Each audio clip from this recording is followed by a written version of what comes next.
셋, 별.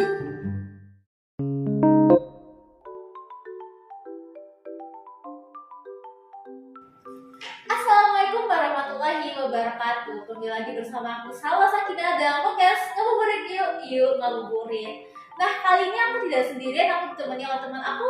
Siapa? Halo Ibu Salma, Halo. saya Syafira Devi, boleh dipanggil Vira. Saya salah satu mahasiswi PPG Universitas Negeri Padang. Halo. Hai, Ibu Syafira. Nah, dalam podcast kali ini kita akan membahas tentang tema tim gadget atau tim kertas ya Ibu Syafira. Nah, penasaran kan? Makanya tetap stay tune di podcast Ngabuburit Yuk Ngabuburit.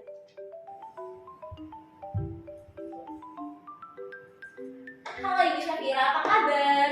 Alhamdulillah baik Ibu Salma. Gimana Ibu? Apakah sehat nih sekarang nih seceria ini?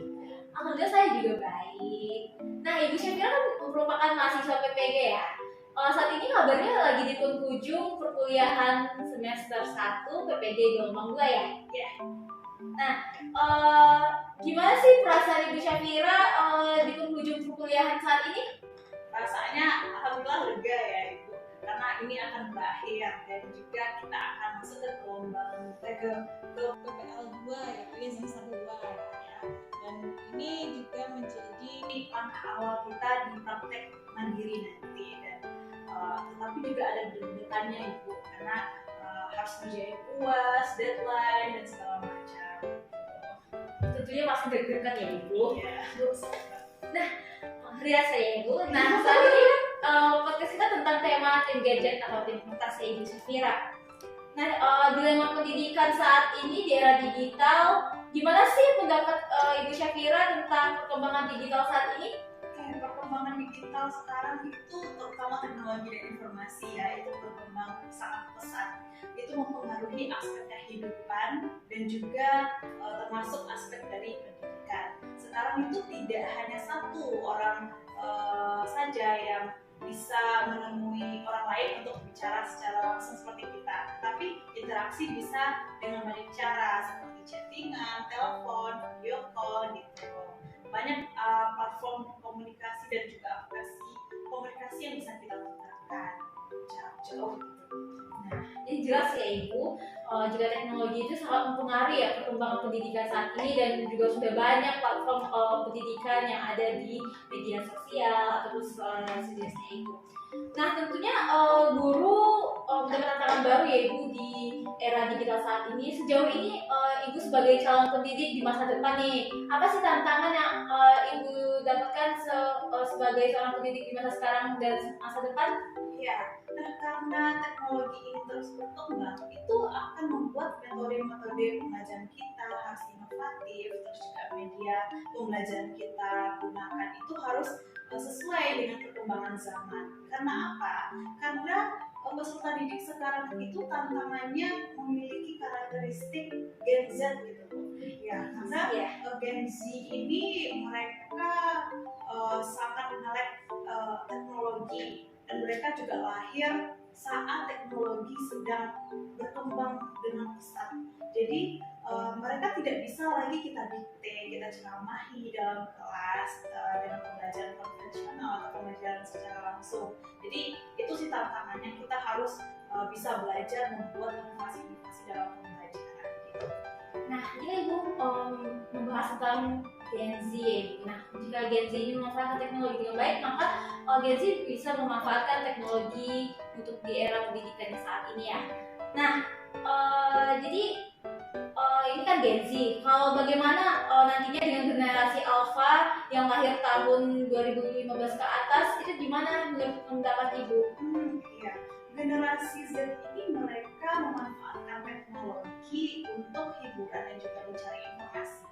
Sedangkan generasi Alpha ini mereka menggunakan teknologi untuk melakukan aktivitasnya, untuk kebutuhan dia sehari-hari. Nah, dalam metode pembelajaran itu ada dikenal dengan istilah coding dan juga roboting, terus juga ada kecerdasan digital, itu kita bisa gunakan untuk peserta didik generasi Z dan juga generasi Alpha.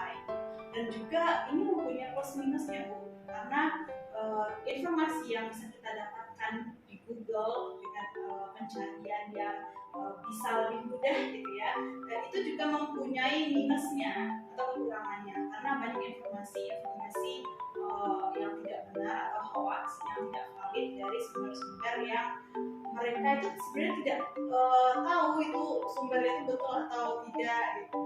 Jadi perlu kita bimbing dan juga beri arahan gitu ya.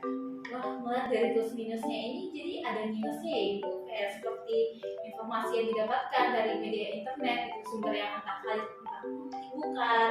Nah, jadi mulai adanya plus minus ini dari perkembangan teknologi, bagaimana sih Bu cara kita untuk beradaptasi dengan kemajuan pesat teknologi ini agar tidak terjerumus pada minusnya si teknologi ini? Oh iya. Nah ini kalau ada tantangan pasti ada strateginya ya dari kita sebagai calon guru untuk menghadapi kemajuan zaman ini dan menghadapi karakteristik peserta didik kita yang udah nggak bisa nih kita menggunakan pembelajaran konvensional. Mereka itu akan bosan dengan pembelajaran yang bersifat ceramah ini. Terus juga kita akan menghadapi mereka dengan salah satunya yang pertama kali itu kita harus beradaptasi dengan teknologi. Jangan sampai kita itu anti teknologi ya. Atau kita seperti apa itu handphone apa itu video call apa itu zoom gitu kan. Padahal teknologi itu ada untuk memudahkan kita gitu. Terus mungkin kita harus beradaptasi Bu dan juga harus belajar demikian untuk membuat aplikasi, membuat media. Wah, seru sekali ya pembahasan pada podcast kali ini. Nah, jadi antara tim gadget atau tim kertas ini bisa pilih yang berpihak kemana? Oke, nah antara tim kertas ataupun tim gadget itu kita tidak bisa memilih salah satunya. Karena di saat saya PPL kemarin ada temuan yang mungkin di luar dari hipotesis kita atau dugaan kita.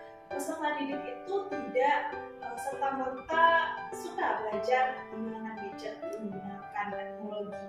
Mereka lebih aktif ketika kita suruh menulis, apalagi dalam pembelajaran biologi ada itu menggambar.